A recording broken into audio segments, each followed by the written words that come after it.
नमस्कार, स्वागत है आप सभी का। आपके साथ मैं हूं अपर्णा मौजम। आप देख रहे हैं गेम्स ऑफ गद्दी का Sunday special edition. Uttar Pradesh की सियासत एक बार फिर जाति के जाल में उलझ गई है। सत्ता पर काबिज बीजेपी सबका साथ सबका विकास का दावा कर रही है, तो बीएसपी ने ब्राह्मण सम्मेलनों के सहारे एक बार फिर सोशल इंजीनियरिंग की बिसात बिछाने की कसरत तेज कर दी है।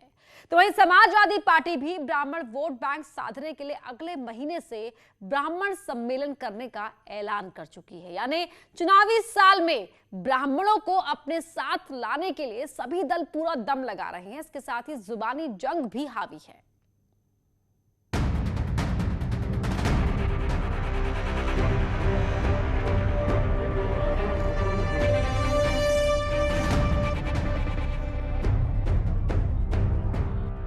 कहीं सम्मेलन, कहीं दल बल का चलन, कहीं सामाजिक सरोकार का मिलन और सबसे अहम जाति के नाम पर जंग।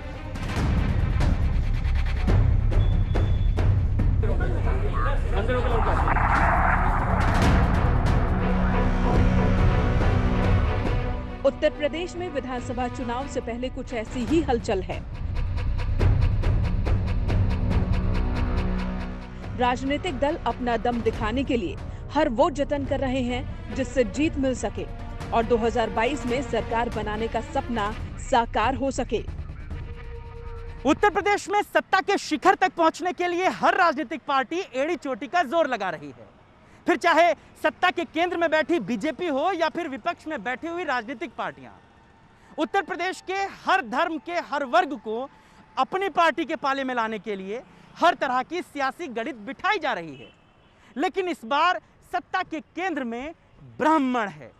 ब्राह्मणों को अपने पाले में लाने के लिए हर राजनीतिक पार्टी के दांवपेच सबके सामने हैं।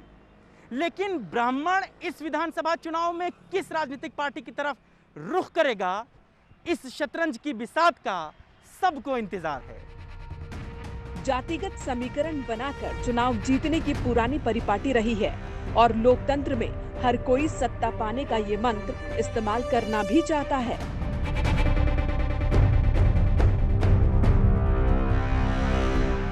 यही वजह है कि अब तक चुनावी हलचल से दूर दिख रही बीएसपी भी अब मैदान में कूद पड़ी है और सूबे की सियासत में 2007 वाली हैसियत हासिल करने की हसरत के साथ सामाजिक गठजोड़ बनाने की कसरत शुरू कर दी है। ब्राह्मणों की बात करते हैं तो आप समाज बांटने का काम करते हैं, हम तो जोड़ने का काम करते हैं। हम तो जब ब्राह्मणों दलितों की भाईचारे की बात करते हैं, जोड़ने का काम करते हैं। ये परेशान इसलिए हो जाते हैं कि जब जानते हैं ब्राह्मण समाज और दलित समाज का भाईचारा हो जाएगा तो जो अति पिछड़ा वर्ग है जो कि पहले से ही जुड़ा हुआ है बीएसपी के साथ में, और जो अल्पसंख्यक समाज है वो भी जो है बीएसपी के साथ में आ जाता है, तो इनको लगता है कि इनको तो हिला डुलाना मुश्किल है और इनकी तो पूर्ण बहुमत की सरकार बनना निश्चित हो जाएगी, इसीलिए इनको परेशानी होगी। मायावती जी को अब निर्णय कर लेना चाहिए और बीएसपी को निर्णय करना चाहिए वो किस जाति के पीछे भाग रहे हैं। तो क्या जो कहते थे कि उनके दलित समाज उनका वोट बैंक उसको छोड़ दिया है और अब ब्राह्मण समाज के पीछे भाग रहे हैं, तो निर्णय करके बता दें। क्योंकि भारतीय जनता पार्टी जो है वो सबका साथ सबका विकास और सबको साथ लेकर उनके विश्वास के साथ चलने वाली पार्टी है। आज कुछ लोग अपने स्वार्थ के लिए केवल वोट के लिए ब्राह्मण की बात कर रहे हैं, लेकिन आप देखें छोटे लोहिया, जिनेश्वर मिश्र, ब्रजभूषण तिवारी, कामेश्वर उपाध्याय, माता प्रसाद पांडे जी और मैं स्वयं दोनों सरकारों में कैबिनेट मंत्री रहा हूं और समाजवादी पार्टी ने हरदम राजनीतिक भागीदारी, सामाजिक भागीदारी, आर्थिक भागीदारी उसने सभी समाज को दिया, उसमें ब्राह्मण समाज को उसने लगातार दिया है। 13% ब्राह्मण और 23% दलित समाज को साथ लाकर सरकार बनाने की सोच के साथ बीएसपी अपनी बिसात बिछा रही है। अयोध्या से ब्राह्मण सम्मेलन की शुरुआत कर मायावती की पार्टी ने विरोधियों के खिलाफ मोर्चा खोल दिया है। इसके लिए बीजेपी शासन में ब्राह्मणों की अनदेखी समेत वो तमाम सवाल उठाए जा रहे हैं जिसके जरिए जनता का दिल जीता जा सके। हालांकि बीजेपी के ब्राह्मण नेता तर्कों के साथ अपनी सरकार और संगठन का बचाव करने में जुट चुके हैं। इनकी सरकार जो चल रही है, मंत्रियों से आप ब्राह्मण समाज के मिलिए, पूछिए, आप विधानसभा के अध्यक्ष जी से पूछ लीजिए कि अगर कोई काम बताते हैं तो वो कभी काम पूरा हुआ है? कभी नहीं हुआ होगा और ना हो सकता, क्योंकि ये तो चिन्हित किए हुए हैं, इनको तो उसी कैटेगरी में रखा गया है। आज हमारे विधानसभा के माननीय अध्यक्ष जी स्वयं कितने बड़े विद्वान ब्राह्मण हैं, ये पूरा प्रदेश नहीं पूरा देश जानता है। उत्तर प्रदेश की योगी सरकार के मंत्रिमंडल में 7 ब्राह्मण मंत्री हैं। आप अभी केंद्रीय मंत्रिमंडल में देखिए, उत्तर प्रदेश से डॉक्टर महेंद्र नाथ पांडे जी और अजय मिश्र टेनी जी हैं। कई बड़े महत्वपूर्ण पदों पर लोग हैं, तो लोग राजनीति का चश्मा उतार दें और उस दृष्टि से देखें तो मैं दावे के साथ आपसे कहना चाहता हूं, समाज के हर वर्ग का और ब्राह्मणों का भी जितना सम्मान भारतीय जनता पार्टी में है, पद प्रतिष्ठा पाने का, काम करने का अवसर पाने का, अपने विचार रखने का, देश के किसी भी राजनीतिक दल में नहीं है। संघर्ष सत्ता के लिए है, लिहाजा संग्राम भी उसी अंदाज में छिड़ा है। बीएसपी को सोशल इंजीनियरिंग के सहारे एक बार फिर चमत्कार होने की उम्मीद है, तो बीजेपी भी इतिहास के नारों से वर्तमान में आईना दिखाने की कोशिश कर रही है। पहला एक नारा दिया था जब बीएसपी बनी थी, उसमें इनका नारा था, तिलक तराजू और तलवार इनको मारो जूते 4। ये ब्राह्मण कैसे भूलेगा? तिलक मीन्स ब्राह्मण, तराजू माने वैश्य, तलवार माने क्षत्रिय। ये नारा देने वाली बहन जी को जो पैतरे तमाम है ये बदल चुके हैं, उसको कोई नहीं भूलेगा। एक बार काठ की हांडी चढ़ गई, 2004 में मुख्यमंत्री बन गई, बाकी जो मुख्यमंत्री वो तो बीजेपी ने बनाया। ये लोग उस नारे को जब दोहराते हैं तो दिल पे चोट इसलिए लगती है कि तुम ब्राह्मण समाज के सामने उनके खिलाफ एक नारा बोल रहे हो, जो कोई नहीं कभी बीएसपी का आदमी देता है, कहीं नहीं देता, लेकिन तुम बोल रहे हो इस बात को मीडिया के सामने। ये पूरे समाज के लिए मानहानि की बात होती है। बीएसपी अपना वोट बैंक बढ़ाने के लिए विरोधियों की खामियां गिना रही है और उसके जरिए ही जीत का रास्ता बनाना चाहती है। लिहाजा ब्राह्मणों के एनकाउंटर से लेकर कानून व्यवस्था तक का मुद्दा उठाया जा रहा है, ताकि आरोपों की धार में कोई कसर न रह जाए। 400 से ज्यादा ब्राह्मण समाज के लोगों को मार गिराया गया, तो इसलिए आज के रोज इनके टारगेट में या तो दलित समाज के लोग हैं या ब्राह्मण समाज के लोग। हम राष्ट्रवादी राजनीति करते हैं और इसका मुकाबला करने के लिए अलग अलग राजनीतिक दल अपने अलग अलग तरह के प्रयास कर रहे हैं। उसी में एक प्रयास मायावती जी का यह है कि जाति के आधार पर समाज को बांट करके वो सत्ता में आना चाहती हैं। दुनिया बहुत आगे निकल चुकी है, मतदाता बहुत जानकार है, ऐसा उनका कोई भी प्रयास सफल होने वाला नहीं। चुनाव के दौरान कोई भी चुनौती छोटी नहीं होती, इसलिए बड़ी बड़ी बातों का सहारा लेकर छोटे छोटे कदम उठाए जा रहे हैं। बीएसपी को भी अंदाजा है कि मुकाबला सिर्फ बीजेपी से नहीं बल्कि पुरानी सियासी दुश्मन रही समाजवादी पार्टी से भी है, इसलिए उनका इतिहास बताकर बेनकाब करने की भी कोशिश हो रही है। समाजवादी पार्टी का तो जिक्र ही नहीं करना चाहिए, क्योंकि करते भी नहीं हम ज्यादा, इसलिए क्योंकि वो तो खुलेआम कहते थे कि ब्राह्मण समाज हमारा पहला दुश्मन है, बाकी सब बाद में पीछे हैं। तो वो तो पहले से उनको चिन्हित किए हुए हैं, चलिए खुल के किए हुए हैं। वो बात दूसरी कि जैसे ही अब हमने ये कार्यक्रम शुरू किया है तो अन्य पार्टियों के साथ साथ वो भी ब्राह्मण करने लगेंगे। आपने देखा नहीं, 400 से ज्यादा ब्राह्मण समाज के लोगों को मार गिराया गया। तो इसलिए आज के रोज इनके टारगेट में या तो दलित समाज के लोग हैं या ब्राह्मण समाज के लोग। हम जाति के हिसाब से राजनीति नहीं सोचते, जो जाति और धर्म के चश्मे से देखते हैं वो भारतीय जनता पार्टी की विभाजनकारी नीतियों पर चलते हैं। सतीश चंद्र मिश्रा जी ने जो कहा है वो उनकी अपनी समझ हो सकती है, उनकी मजबूरी हो सकती है, उनकी परिस्थितियां हो सकती हैं। हमारा उससे कोई लेना देना नहीं है। हमारी सरकार सबको हिस्सा हक देने वाली थी, मेरिट से काम करने वाली थी, सामाजिक न्याय को सुनिश्चित करने वाली थी और उसी नीति पे आगे चलेगी। कौन ब्राह्मण विरोधी है और कौन सच्चा हितैषी, इस बात पर लंबी बहस हो सकती है, लेकिन आंकड़े इस बात की गवाही देते हैं कि उत्तर प्रदेश की सत्ता में ब्राह्मण समाज का सत्ता दिलाने में काफी अहम रोल रहा है। अगर सिर्फ पिछले 3 विधानसभा चुनाव के नतीजों को ही देखें तो उससे तस्वीर साफ हो जाती है। 2007 विधानसभा चुनाव में बीएसपी के टिकट पर 41 ब्राह्मण नेता विधायक चुने गए। और मायावती राज्य की सीएम बनी। 2007 में ही समाजवादी पार्टी के खाते में 11 ब्राह्मण विधायक थे, जबकि बीजेपी के खाते में महज 3 और कांग्रेस के पास 2 ब्राह्मण विधायक थे। इसके बाद 2012 का विधानसभा चुनाव हुआ तो यहाँ समाजवादी पार्टी के पास सबसे ज्यादा 21 ब्राह्मण विधायक थे, जिनकी बदौलत अखिलेश यादव पहली बार मुख्यमंत्री बनने में कामयाब रहे, जबकि बीएसपी के ब्राह्मण विधायकों की संख्या घटकर 10 रह गई। वहीं बीजेपी से 6 और कांग्रेस से 3 ब्राह्मण विधायक चुने गए। 2017 विधानसभा चुनाव के नतीजों ने न सिर्फ सत्ता बदली बल्कि सियासी समीकरण भी पूरी तरह से बदल दिया। इस बार बीजेपी से सबसे ज्यादा 46 ब्राह्मण विधायक चुनकर विधानसभा तक पहुंचे और यूपी में 14 साल बाद भारतीय जनता पार्टी की सत्ता में वापसी हुई। 2017 में समाजवादी पार्टी और बीएसपी के टिकट पर सिर्फ 3 ब्राह्मण विधायक जीते, जबकि कांग्रेस के खाते में सिर्फ 1 ब्राह्मण विधायक बचा। चुनावी जंग से पहले जातिगत समीकरण साधने के लिए जुबानी जंग भी हावी है। बीएसपी ने अपने हाथी की चाल तेज करने के साथ साथ अंदाज और मिजाज में भी आक्रामकता लाने की कोशिश की है। इसका एहसास अयोध्या से कराया गया। कि अब की बार इसलिए फिर से ब्राह्मण समाज के बीच में हम आए हैं, ये उनको भी जवाब है। इसलिए आए हैं कि ब्राह्मण समाज जो पिछले 10 वर्षों में फिर से दहशत में जीने लगा है, जिसमें उसकी हालत बद से बदतर कर दी गई है, उसके उत्थान की जरूरत हो गई है। सर्व समाज के साथ साथ में ब्राह्मण समाज को भी अब उसका मान सम्मान स्वाभिमान लौटाने का वक्त आ गया है। मुझे तो लगता है कि वो आरोप लगाने वाले अपनी राजनीति कर रहे हैं। किसी प्रकार का कोई भी समाज बीजेपी से नाराज नहीं है, ना ब्राह्मण समाज है, ना बनिया समाज है, ना पिछड़ा समाज, सब भारतीय जनता पार्टी के साथ है और भारतीय जनता पार्टी को मजबूती से 2022 में पुनः प्रचंड बहुमत के साथ जिताएंगे। जात और मजहब की सियासत जिन लोगों ने की, चाहे सपा हो, बसपा हो, भाजपा हो, लोगों को बांटने का काम किया है।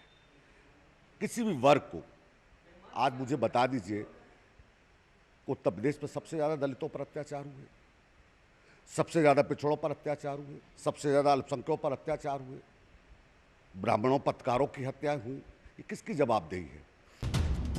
बीएसपी अपना सियासी अंकगणित मजबूत करने के लिए नए नए समीकरण बनाने की कोशिश में है, जबकि सत्ता पर काबिज बीजेपी इस बार भी विरोधियों को पस्त करना चाहती है और इसके लिए हर स्तर पर तैयारी भी चल रही है। बीजेपी ने कांग्रेस के बड़े ब्राह्मण चेहरे रहे जितिन प्रसाद को हाल ही में अपने साथ शामिल किया। इसके अलावा विधानसभा अध्यक्ष भी ब्राह्मण ही हैं। साथ ही योगी कैबिनेट में 7 ब्राह्मण चेहरों को मंत्री बनाया गया है। बीते दिनों मोदी मंत्रिमंडल के विस्तार में भी यूपी से एक और ब्राह्मण चेहरे को जगह दी गई, जिसके बाद मोदी की कैबिनेट में यूपी के कुल 2 ब्राह्मण चेहरे शामिल हो चुके हैं। इन तमाम कवायदों के बाद भी सवाल उसके सामने खड़ी चुनौतियों का है। साल 2017 में जब उत्तर प्रदेश में बीजेपी की सरकार बनी तो इसमें ब्राह्मण मतदाताओं का भी महत्वपूर्ण योगदान रहा, लेकिन 4.5 साल के बाद बीजेपी पर अब ब्राह्मणों की अनदेखी के आरोप लग रहे हैं। पूरा विपक्ष बीजेपी पर ब्राह्मणों की अनदेखी का आरोप लगाते हुए अपनी बढ़त बनाने की कोशिश में है। यानी कि बीजेपी के सामने चुनौतियां तो हैं, लेकिन इन चुनौतियों का कैसे जवाब दिया जाएगा, इसका हर किसी को इंतजार है। माहौल के मुताबिक हर कोई अपने हालात सुधारने में लगा है और मौजूदा दौर की हकीकत यही है कि सभी दल जातियों का जाल बुनने में लगे हैं ताकि जीत का फॉर्मूला आसान हो सके।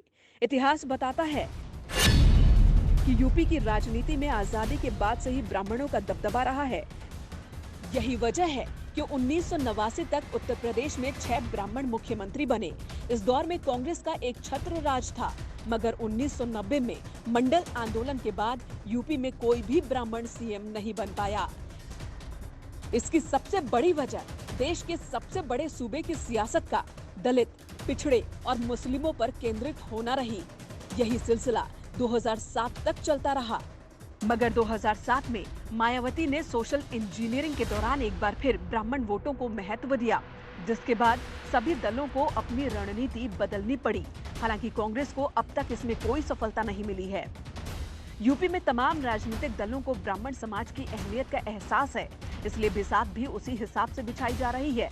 मगर किसका दांव सटीक बैठेगा और चुनाव में ब्राह्मण किसके साथ जाएंगे, इस पर अभी सिर्फ अटकलें ही लगाई जा रही हैं। चुनावी आहट से पहले राजनीतिक दलों की चाहत दस्तक देने लगी है। लड़ाई लंबी भी है और दिलचस्प भी, मगर जीत किसे मिलेगी इसकी भविष्यवाणी करना फिलहाल किसी के बस में नहीं। Bureau report, news 18।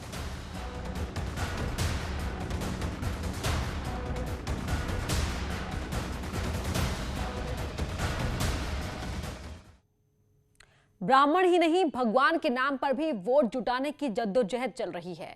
बीएसपी ने जय श्री राम का नारा लगाकर बीजेपी को चैलेंज दिया है, तो समाजवादी पार्टी भगवान परशुराम की शरण में है।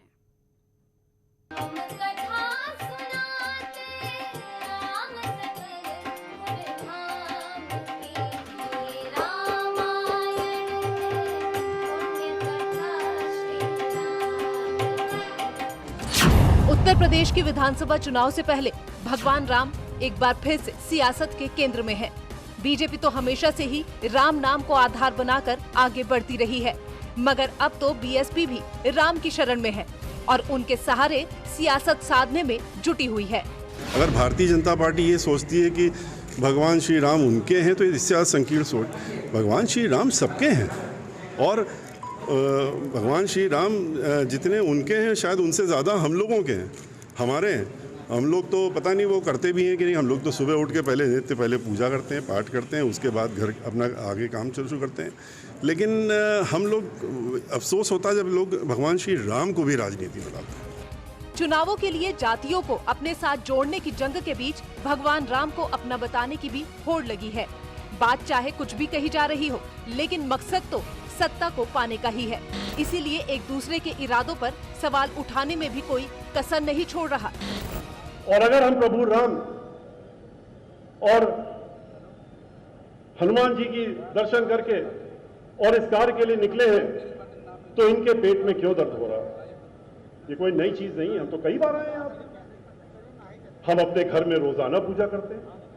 हम अपने घर में, ये लोग तो नहीं, ये लोग तो खाली दिखावे के लिए करते हैं। बीजेपी राम के सहारे सियासत नहीं करती है।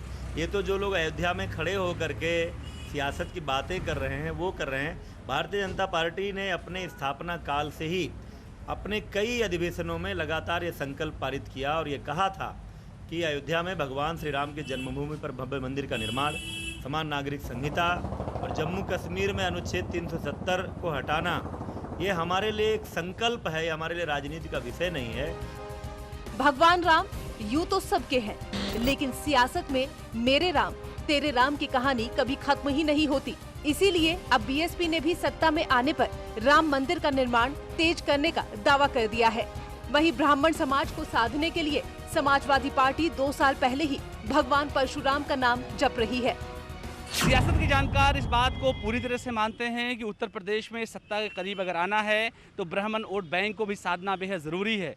शायद यही बड़ी वजह है कि समाजवादी पार्टी भी लगातार ब्राह्मण वोट बैंक को साधने की कोशिश कर रही है। इससे पहले समाजवादी पार्टी मुखिया की तरफ से भी इस तरह के बयान आए थे कि भगवान परशुराम की मूर्ति को उत्तर प्रदेश में लगाया जाएगा और उसका काम भी शुरू हो गया है। हालांकि आने वाले दिनों में यानी अगस्त माह में समाजवादी पार्टी एक बड़ा सम्मेलन करने जा रही है, जिसका नाम बौद्धिक सम्मेलन नाम दिया गया है और ख़ास तौर से इस सम्मेलन का मकसद होगा ब्राह्मण वोट बैंक को साधना ही।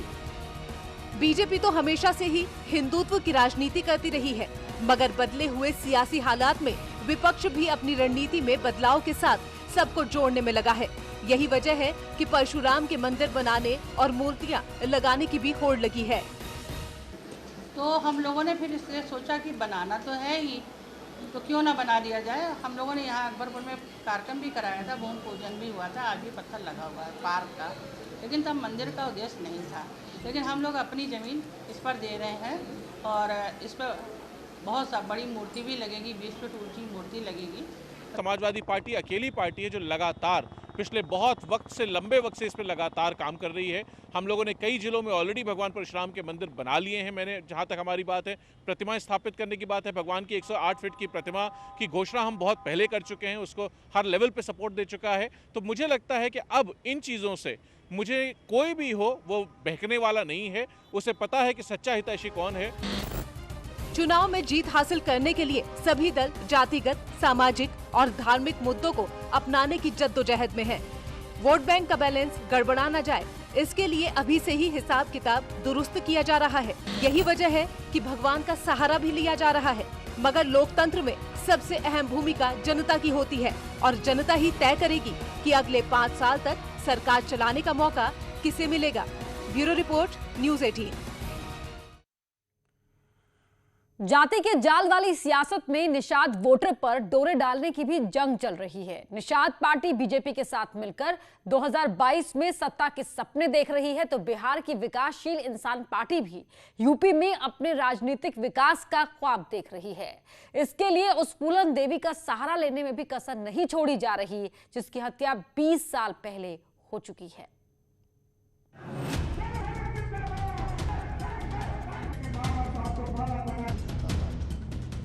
उत्तर प्रदेश में सिर्फ ब्राह्मण वोट बैंक के लिए ही नहीं, बल्कि निषाद मतदाताओं को अपने पाले में लाने के लिए भी जंग चल रही है। पूर्वी यूपी के 16 जिलों में निषाद वोटर बेहद अहम भूमिका में हैं। राज्य में कुल आबादी में निषाद की हिस्सेदारी करीब 14% है। इसलिए इस वोट बैंक को साधने के लिए सियासी बिसात बिछने लगी है। 2019 में निषाद पार्टी को अपने साथ लाकर बीजेपी ने नए सियासी समीकरण बनाए, जिसका उसे फायदा भी मिला। लेकिन हाल के दिनों में संजय निषाद की नाराजगी से कई सवाल उठ रहे हैं। किसी निषाद को दुख, मछुआरों को दुख देकर सुख नहीं प्राप्त किया जा सकता है। तो आज भारतीय जनता पार्टी चौथे नंबर पर त्रिस्तरीय चुनाव आ गई, तो डॉक्टर संजय का अगर चेहरा लगा ले, कम वोट वाले को चेहरा लगा के अगर सत्ता लिया जा सकता, तो डॉक्टर संजय का बड़ा चेहरा है, बड़ा वोट है, बड़ा वोट बैंक 160 सीट जीतेंगे। तो डॉक्टर संजय को अगर उप मुख्यमंत्री घोषित कर दें तो आसानी से 2022 जीत हो सकती है। निषाद पार्टी के मुखिया 2022 में अपने समाज के वोट की बदौलत बीजेपी के सामने शर्त रख रहे हैं। लेकिन अब निषाद वोट बैंक पर सेंधमारी के लिए बिहार की वीआईपी यानी विकासशील इंसान पार्टी के अध्यक्ष मुकेश सहनी भी यूपी चुनाव में किस्मत आजमाने की तैयारी में है। मुकेश सहनी ने यूपी की उन 150 सीटों पर चुनाव लड़ने की बात कही है, जहां निषाद समाज अहम भूमिका में है। इसी तरीके से हम लोग उत्तर प्रदेश में भी समाज को, हर जाति धर्म के लोगों को, खास करके निषाद समाज के सभी उपजाति को एक प्लेटफॉर्म पे लाएंगे, एक साथ लाएंगे और उनके विचार बताए हुए रास्ते पे हम लोग चलेंगे। और 2022 में मुझे पूरा भरोसा है कि समाज एक साथ आ जाएंगे और समाज को बहुत बड़ा लाभ मिलना है और समाज पॉलिटिकल तरीके से मजबूत होंगे और हमारी दिल्ली का जो रास्ता है वो निश्चित तौर पर खुल जाएगा। यूपी में अपनी पकड़ बनाने और निषाद समाज को जोड़ने के लिए सहनी ने फूलन देवी का सहारा लेने की रणनीति बनाई। वो राज्य के अलग अलग हिस्सों में फूलन देवी की मूर्तियां भी लगाना चाहते हैं, लेकिन प्रशासन ने इसकी इजाजत नहीं दी। लिहाजा अब वो बीजेपी पर निशाना साध रहे हैं। लेकिन उत्तर प्रदेश के हर सियासी दल का अपना अपना तर्क है और उसी हिसाब से वो सियासत आगे भी बढ़ाना चाहते हैं। किसी भी नायक या महापुरुष की जाति के आधार पर उसको जातीय नायक बताना या महापुरुष घोषित करना, उसकी मूर्ति लगाकर महिमा मंडन करना, ये उत्तर प्रदेश में एक परिपाटी सी हो चली है। लेकिन उत्तर प्रदेश की जनता ने अब जातीय राजनीति करने वालों को खारिज कर दिया है। उत्तर प्रदेश की जनता अब विकास के मुद्दे पर वोट कर रही है और 2014 का चुनाव परिणाम हो, 2017 का चुनाव परिणाम हो, 2019 का परिणाम हो या हालिया संपन्न हुए जिला पंचायत के चुनाव परिणाम हो, ये इस बात को स्पष्ट कर रहे हैं कि अब उत्तर प्रदेश की जनता केवल विकास के मुद्दे पर वोट करेगी। जाति के आधार पर जो भी राजनीति करना चाहते हैं उनको जनता खारिज करेगी। मुझे खुशी है वो किसी महापुरुष के नाम से कुछ करना चाहते हैं। जिंदा रहते करते तो और अच्छा रहता। तो जो भी पार्टी इस प्रदेश में चुनाव लड़ना चाहती है सब आएँ, अपने लोकतांत्रिक अधिकारों का प्रयोग करें, हिस्सा लें। जिस समाज के जिस महापुरुष की मूर्ति लगाना चाहें लगाएं। हर महापुरुष का अपना अपना कुछ न कुछ योगदान है। हम उसके समर्थन में हैं, पक्ष में हैं। हम किसी महापुरुष की मूर्ति के खिलाफ नहीं हो सकते। जिन दलों ने भी पिछले 5 सालों में जनता के हितों के लिए, समाज के हित के लिए कोई काम नहीं किया होगा, वही दल चुनाव आते बरसाती मेंढक की तरीके से कभी किसी जातीय नेता का, कभी किसी धर्म के नेता को मनाते नजर आते हैं, समाज की बात करते नजर आते हैं। चाहे वो फूलन देवी जी की मूर्ति लगाते नजर आते हो, इनसे पूछा जाना चाहिए कि पिछले 5 साल में समाज के लिए इन्होंने क्या किया। जनता के मुद्दों के साथ जुड़े हुए राजनीतिक दलों को धर्म और जाति की राजनीति करने की आवश्यकता नहीं होती। चुनावी समर में जाति का जाल हर तरफ से बिछाया जा रहा है। सियासी संग्राम में उस फूलन देवी को भी इस्तेमाल करने की कोशिश हो रही है जिनकी हत्या 20 साल पहले हो चुकी है। अब सवाल इसी बात का है कि जाति की जंग के सहारे चुनाव कौन जीत पाएगा। Bureau report, news 18। यार रुक रहे एक छोटे से ब्रेक के लिए।